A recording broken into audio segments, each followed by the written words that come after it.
दिल्ली के स्कूलों को फिर बम से उड़ाने की मिली धमकी। ईमेल के जरिए 6 स्कूलों को धमकी। East of Kailash, DPS, Bhatnagar public school, Cambridge school, south Delhi public school, Delhi public school और वेंकटेश पब्लिक स्कूल को मिली धमकी। पुलिस और फायर ब्रिगेड मौके पर मौजूद। इस बार ईमेल में पेरेंट्स टीचर्स मीटिंग का भी जिक्र किया गया। पुलिस जानबूझकर कर शिकायती जो शरारती तत्व हैं उस एंगल से भी मामले की जांच में जुटी। अभी तक कुछ संदिग्ध नहीं मिला। संसद पर आतंकवादी हमले की आज 23वीं बरसी। संसद में दी गई शहीद जवानों को श्रद्धांजलि। पीएम मोदी, उपराष्ट्रपति धनखड़ सहित कई नेताओं ने दी श्रद्धांजलि। लोकसभा में आज से 2 दिन तक संविधान पर चर्चा। रक्षा मंत्री राजनाथ सिंह करेंगे चर्चा की शुरुआत। लोकसभा में संविधान पर चर्चा के लिए 12 घंटे का समय तय। 14 दिसंबर को पीएम मोदी देंगे जवाब। राज्यसभा में 16 और 17 दिसंबर को होगी संविधान पर चर्चा। ऊपरी सदन में अमित शाह करेंगे चर्चा की शुरुआत। बीजेपी ने संविधान पर चर्चा के लिए लोकसभा सांसदों को व्हिप जारी किया। आज और कल सभी सांसदों को सदन में मौजूद रहने के लिए कहा गया। अविश्वास प्रस्ताव पर दस्तखत करने वाले सांसदों को लेकर किरण रिजिजू की टिप्पणी पर विपक्ष भड़का। संसदीय कार्य मंत्री के खिलाफ आज प्रिविलेज मोशन का नोटिस देने की तैयारी। राज्यसभा चेयरमैन के खिलाफ अविश्वास प्रस्ताव पर संसद में दंगल जारी। मल्लिकार्जुन खड़गे पर बरसे जेपी नड्डा। कहा, असल मुद्दों से ध्यान भटकाना चाहती है कांग्रेस। कांग्रेस अध्यक्ष मल्लिकार्जुन खड़गे के सभापति जगदीप धनखड़ पर हमले लगातार जारी। कहा, सदन के अंदर और बाहर सरकार की चाटुकारिता करते हैं। टीएमसी सांसद सुदीप बंदोपाध्याय का बयान। कहा, बीजेपी और कांग्रेस नहीं चाहती संसद चले। केंद्र सरकार पश्चिम बंगाल को फंड नहीं दे रही है। One nation one election bill को मोदी कैबिनेट की मंजूरी। इसी सत्र में संसद में पेश हो सकता है बिल। पास हुआ तो 2029 तक एक साथ देश भर में चुनाव होंगे। सपा प्रमुख अखिलेश यादव ने एक देश एक चुनाव को अव्यवहारिक और अलोकतांत्रिक करार देते हुए लिखा, ये एक छलावा है, चुनावी व्यवस्था के सामूहिक अपहरण की साजिश है। कांग्रेस सांसद गौरव गोगोई ने कहा, चुनाव की पूरी प्रक्रिया को ही बदलने की जरूरत। वन नेशन वन इलेक्शन इसका समाधान नहीं। पूर्णिया से निर्दलीय सांसद पप्पू यादव ने वन नेशन वन इलेक्शन पर कहा, वन नेशन वन इलेक्शन लाने की इतनी हड़बड़ी क्या है? बोले, ये कभी सफल नहीं होगा।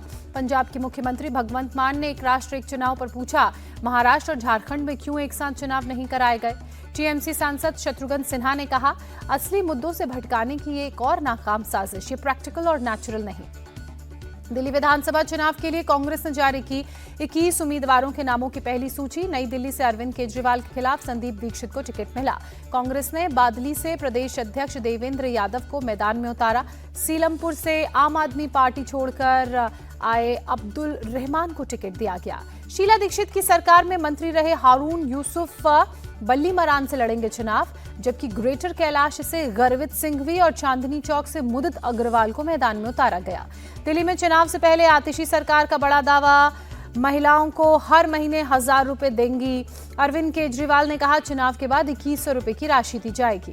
महिला सम्मान योजना पर सीएम आतिशी ने कहा, केजरीवाल की गारंटी जरूर पूरी होगी। महिलाओं को मिलेगी 2100 रुपए की सम्मान राशि।